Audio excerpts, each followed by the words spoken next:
সংক্ষিপ্ত সফরে ঢাকায় ভারতের বিদেশ সচিব বিক্রম মিশ্রি।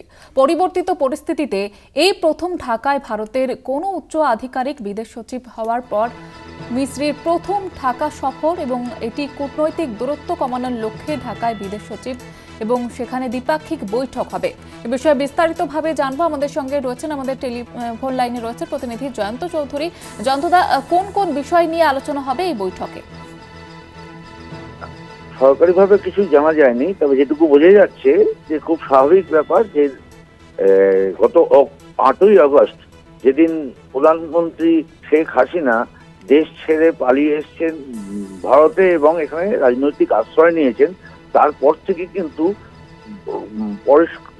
স্পষ্ট ভাষায় বললে ভারত এবং বাংলাদেশের সম্পর্কটা একবারে তলানিতে চলে গেছে এবং সেখানে প্রায় দু তরফেরই কূটনৈতিক স্তরেও কারোর মুখ দেখা দেখি প্রায় বন্ধ ছিল।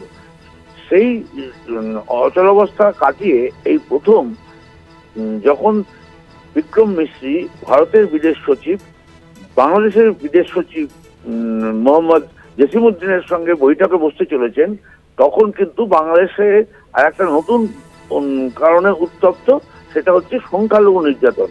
স্বাভাবিকভাবে সংখ্যালঘু নির্যাতন, ধর্মীয় অসহিষ্ণুতা যেটা গ্রাস করেছে বাংলাদেশে এবং তার পরোক্ষ চাপ এসে পড়েছে ভারতের ওপর, বিশেষ করে পশ্চিমবঙ্গের ওপরেও এসে পড়েছে সীমান্ত লাগোয়া জেলাগুলোতে।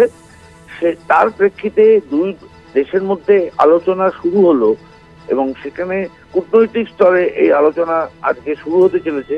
সেখানে খুব স্বাভাবিকভাবেই এই বর্তমান পরিস্থিতি কিভাবে তার উত্তেজনা নিরসন করা যায় সেটা বিষয় বোধহয় অগ্রাধিকার পাবে, এ বিষয়ে কোনো সন্দেহ নেই।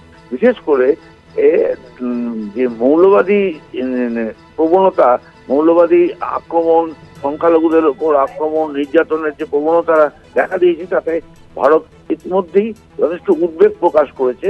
সেই প্রেক্ষিতে এই বৈঠক নিঃসন্দেহে খুবই গুরুত্বপূর্ণ এবং দু দেশের মধ্যে এই প্রথম সরকারি স্তরে কোনো আলোচনার জায়গা তৈরি হয়েছে, এটাই হচ্ছে খুব তাৎপর্যপূর্ণ। ধন্যবাদ জানাবো জয়ন্তদা। আমাদের সঙ্গে টেলিফোন লাইনে ছিলেন প্রতিনিধি জয়ন্ত চৌধুরী।